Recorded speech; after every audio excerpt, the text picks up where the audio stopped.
Hi friends, Hueso and Rico here. Hueso de talking de famosa de play. Let me begin this video by saying good morning, Rachel, or good afternoon, whatever time it is you watch this.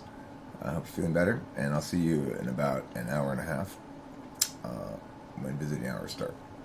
And also, let me just note if anybody's willing to sign her get well card, Hambone made one, and I'm gonna post the link in the description here. Please do sign it. Thank you. I appreciate it. For Rachel will as well. So, regardless, this video is called INFP 100 Cases Behind at Work. I think that's a good title. My dad and I just had a really interesting conversation. I wish I had filmed it.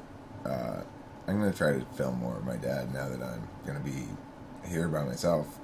I'm going to try to take advantage of the human resources I have around me. And anyhow, he was telling me he remembered because he was talking about possible TE shit regarding facilitating Rachel getting back to New York and getting all the help she needs and stuff. And I said to him, Dad, you're parsing out possibilities that are based on facts yet to be determined. Which basically is telling him, you're not using any wisely here, Dad. You're wasting your time. There's no point in figuring out the conditionalities of how we're going to do the how-to of shit that we need to wait for a piece of information on. So, I just explained, look, Dad, your primary frame of reference is solvency. You're always looking at things through goal orientation, problems to solve, goals to attain. And there are other, and I explained to him his demonstrative function. Your demonstrative function, you expect the world to expect you to do shit, to follow through on stuff, do all the legwork of your solvency frame. Well, of course I do. it's But then he remembered. On that he brought up. I didn't mention Myers-Briggs, but he said, I remember I did this Myers-Briggs one time at work. SI tool user, of course he remembers. He doesn't remember what type he got, but he did remember doing the test. And then he told me the story of a caseworker, and he asked me what type the caseworker was. Now, this caseworker was a psychologist working for the county underneath my dad, who was an administrator. And the problem was, the psychologist was a great psychologist when dealing with the clients. Everybody loved him. But he was 100 cases behind in his paperwork. And, my dad alerted the county to this problem as it was burgeoning, and they sent somebody to try to help the person, and the person who they sent down emerged from the office just going, I don't know what to do here.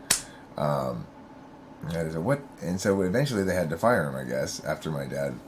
My dad was not the administrator, I guess, at that point, but apparently they fired him at some point.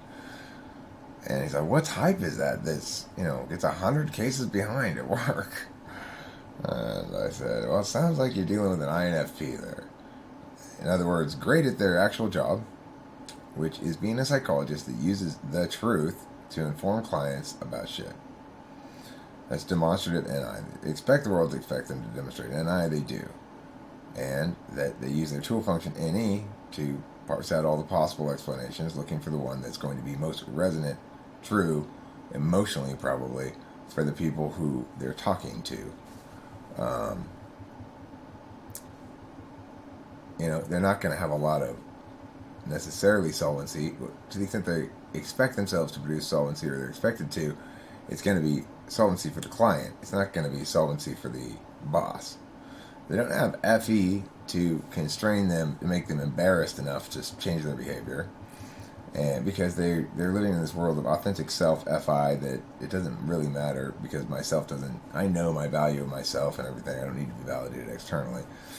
And then you got that polar SE rearing its ugly head and going, I don't like following through on anything. In fact, it's absolute torture to try to follow through on shit that I already understand how it's got to be. I would like to delegate the process of figuring out how it's got to be to somebody else a lot of times, maybe. But even once it's figured out, I'd like to also delegate the following through steps of it, please. Can somebody else do all my paperwork for me? I'll go to the meetings. you know, since I'm at work and it's on the schedule, I might as well just walk over there to that office over there. That's plenty of SE for an INFP, right? So I thought it was an interesting conversation, and I thought I'd share it with everybody and comment a little bit about what an INFP might be able to do about that.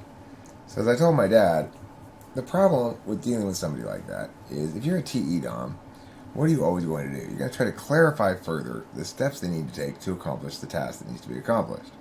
But NE runs afoul of getting shit done, runs afoul of SE, precisely because if something's not novel, if something's already known, if it's SI in that regard on a metaphysical level, then it's not novel. And it's not your idea, it's not ideational at all, it's just whatever. So with tool function ideation, that means polar SE.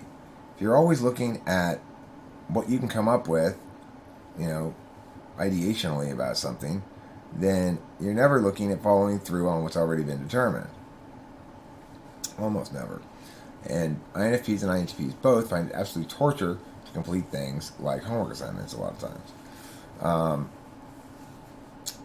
The difference, of course, INTPs at least have FE in the mix, which means if something's going to make them look really bad, then they'll hustle and get shit accomplished.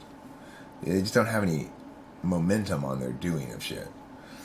So anyway, I told my dad I thought that the person in this story was an INFP, and I thought I'd come out and explain it in this little video, and that's what I've done. So thanks for watching. I hope it was enjoyable, and have a good day.